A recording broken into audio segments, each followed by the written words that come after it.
14 වන පරිච්ඡේදය මුස්වෙල් හිල් හිදී නෝමන් ගේල් සිය වෘත්තීය කටහඬින් ඔහොම ඉන්න ටිකක් රිදෙනවා නම් කියන්න යයි කීවේ.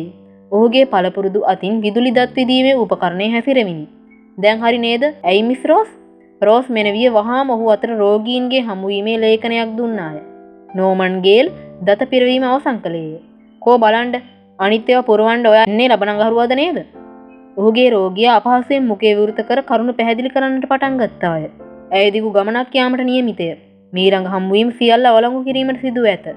ඇය ආපසු පැමිණි විට ඔහුට දැනුම් දීමට පොරොන්දු වූවාය.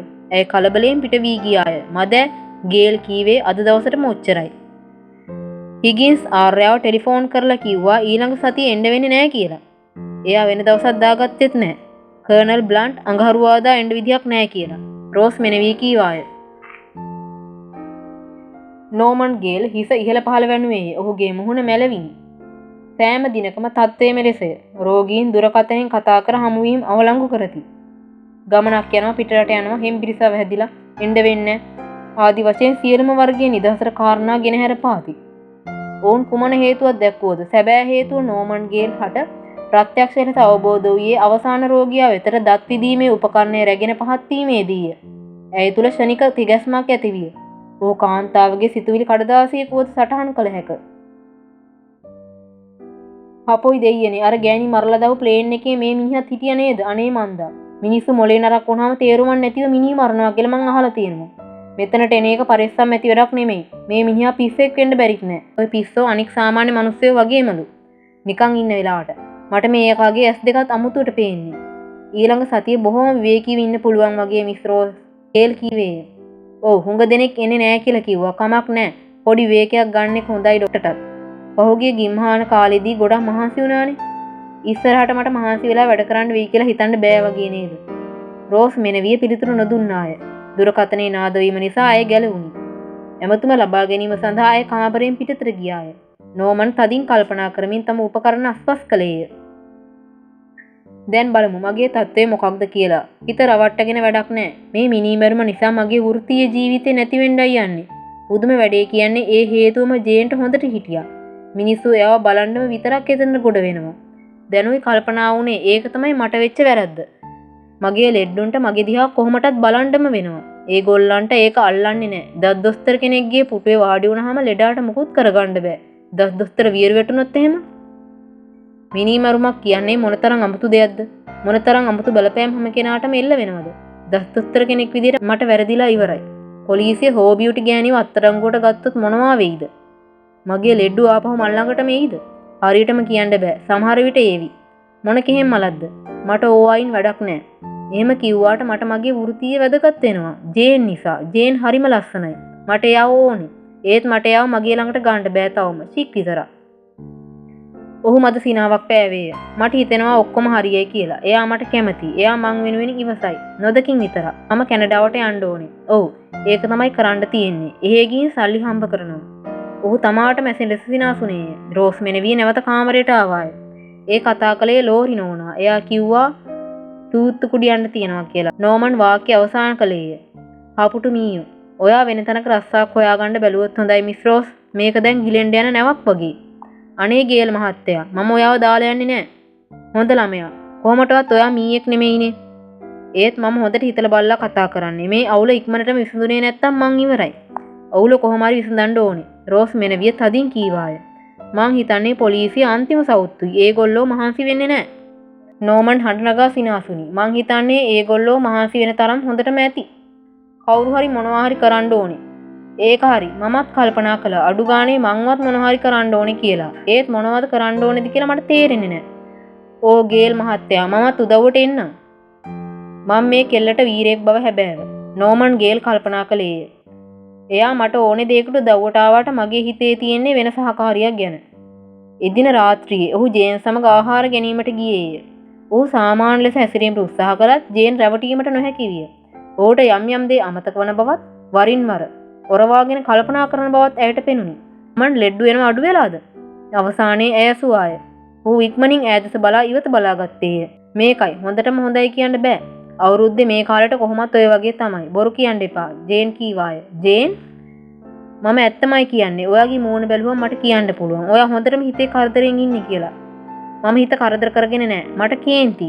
ඔයා කියන්නේ මිනිස්සු එන්න බයයි. මිනිමරුවෙක් විය හැකි කෙනෙක් ළඟට. ඔව්. මොනතරම් අසාධාරණයක්ද? ඒක තමයි ජේන්. මම බොහොම හොඳ දොස්තර කෙනෙක්. මම මිනිමරුවෙක් නෙමෙයි. හරිම අපරාධයක්. කවුරු හරි මොනවා හරි කරන්න ඕනේ. ඒක තමයි මගේ ලේකම් මිස් රෝස් අද උදේ කිව්වේ. එයා කොයි වගේද? මිස් රෝස්ද? ඔව්. අනේ මන්ද නාහේ අස්සෙක් වගේ ලොකුයි පුදුමාකාර විදිහට කඩිසරයි. එයා හරි හොඳයි වගේ. ජේන් කෘතඥ ලෙස කීවාය. නෝමන් මෙය තමාගේ උපායශීලී භාවයට ලැබුණු ත්‍යාගයක් ලෙස නිවැරදිව වටහා ගත්තේය. රෝස් මෙනවිය ඔහු විස්තර කළ පරිදි අවලස්සන කාන්තාවක් නොවිනි. එහෙත් ජේන් හට ඇගේ හිසකෙස් සිද්දද ගන්න අසුළු බවත් හෝ වෙනස් සුන්දර ලක්ෂණ පිළිබඳව අදහස් දැක්වීම නොසුදුසුයයි ඔහු තීරණය කළේය. මමත් මොනවා හරි කරන්න කැමතියි තමයි ඔහු කීවේය. මම පොතකින්න තරුණයෙකුගේ චරිතයක් නම් මට මොනවා හරි හෝඩුවාවක් ලැබෙන්න තිබුණා. නැත්තම් කාගේ හරි පස්සේ එයාට නොදැනෙන්න පන්නන්න තිබුණා. ජේන් එක්වරම ඔහුගේ කමිස අතින් ඇද්දාය. අර බලන්න ක්ලැන්සි මහත්තයා. ඔයා දන්නවනේ අර පොත් ලියන එක්කෙනා. බිත්ති අයිනේ තනියම ඉඳගෙන ඉන්නේ. අපිට පුළුවන් එයාගේ පිටිපස්සේ පන්නන්න. ඒත් අපි චිත්‍රපටියක් බලන්න ඉන්නේ. චිත්‍රපටියෙන් කමක් නැහැ. මට හිතෙනවා මේකේ මොකක් හරි වැඩක් වෙයි කියලා. ඔයා කිව්වා. ඔයාට කාගේ හරි පස්සේ පන්නන්න ඕනි කියලා. මේ ඉන්නේ පන්නන්න එක්කෙනේ. කවුද දන්නේ? අපිට සමහර විට මොනවා හරි හොයාගන්න ලැබේවි. ජේන්ගේ උනන්දුව සීමා රහිත විය. නෝමන් ඇගේ සැලසුමට එකඟ වූයේය. ඔයා කිව්වත් අපිට මොනවා හරි දැනගන්න ලැබේවි. ඔහු කීවේය. එයා කොයි හරියද කෑම කන්නේ? මට ඔළුව හරවන්නේ නැතුව බලන්න බෑ. එයා මම බලනවා දැක්කොත් අපිට අවාසි. එයා අපිට කෙලින්ම වගේ ඉන්නේ. ජේන් කීවාය. අපි ටිකක් ඉක්මන් කරන එක හොඳයි. එතකොට අපිට බිල ගෙවලා ඉන්න පුළුවන්. එයා යනකොටම පස්සෙන් යන්න. ඔහු එම සැලසුම ක්‍රියාත්මක කළහ. කුඩා ක්ලැන්සි මහතා ඩීන් වීදියට බසින විට නෝමන් සහ ජේන් තරමක් දුරකින් ඔහු පසුපස සිටියහ. එයා ටැක්සියකට කතා කළොත් මේ වගේ දුරකින් එක වාසි. ජේන් පැහැදිලි කළාය. නමුත් ක්ලැන්සි මහතා කුලීරියකට ගොඩ නොවුනි. එක් අතකින් පිට කබායක් ඔසවාගෙන ඔහු ලන්ඩන් වීදි ඔස්සේ ඇවිද්දේය. ඔහුගේ ගමන් වේගය ඒකාකාරී නොවිය. ඇතැම් විට ඔහු කඩිසරව අඩි තබමින් ඇවිද ගිය අතර ඇතැම් විට ගමන් අතර කළා යයි සිතෙන තරමට සෙමින් අඩි තැබුවේය. වරක් පාර මාරු වීමට යාමේදී එක් කකුල පදික වේදිකාවේ තබාගෙන රූපයක් මෙන් නොසෙල්වී සිටියේ. ඔහුගේ දිශාවද නිශ්චිත නොවිය. වර එක බොහෝ වාර ගණනක් දකුණට හැරීම නිසා එකම පාරක දෙවරක් ගමන් කළේය. ජේන් තම බලාපොරොත්තු ඉහළ යනු දැනිනි. ඔයාට පේනවද? ඇය කලබලෙන් කීවාය. එයා කවුරු හරි පස්සෙන් එයි කියලා බයයි. අපිව මග අරින්න හදන්නේ. ඔයා එහෙම හිතන්නේ? අනිවාර්යයෙන්ම නැත්තම් මොකටද මේ විදිහට රවුම් ගහන්නේ? ඕ. ඔහු තරමක් ඉක්මනින් වංගුවකින් හරුණු අතර මොහොතක පමාවකින් ගොදුරේ ඉඩ තිබුණි. ඔහු මස් වෙළඳ සැලක් දෙස ඕනෑකමින් බලාගෙන සිටියේය. වෙළඳ සැල වසා තිබුණ නමුත් ක්ලැන්සි මහතාගේ අවධානය යොමු වී තිබුණේ මහලේ වූ යම් කිසිවක් වෙත බව පෙනුනි. නියමයි. හරියටම හරියනවා. පුදුම වාසනාවක්. ඔහු හඬ නගා කීවේය. ඔහු කුඩා පොතක්ගෙන යම ප්‍රවේශමින් සටහන් කරගත්තේය. ඉන්පසු ඔහු නැවතත් කඩිසර ලෙස තම ගමන ආරම්භ කළ අතර තඩින් ගීතයක් ගායනා කළේය. ඔහු නිසැක ලෙස දැන් ගමන් කරමින් සිටින්නේ බ්ලූම්බරි වෙතය. ඔහු හිස හැර වූ සමහර අවස්ථාවල ඔහුගේ දෙතොල් සෙලවෙනු දැකීමට පිටුපසින් පැමිණෙන දෙදෙනාට හැකි විය.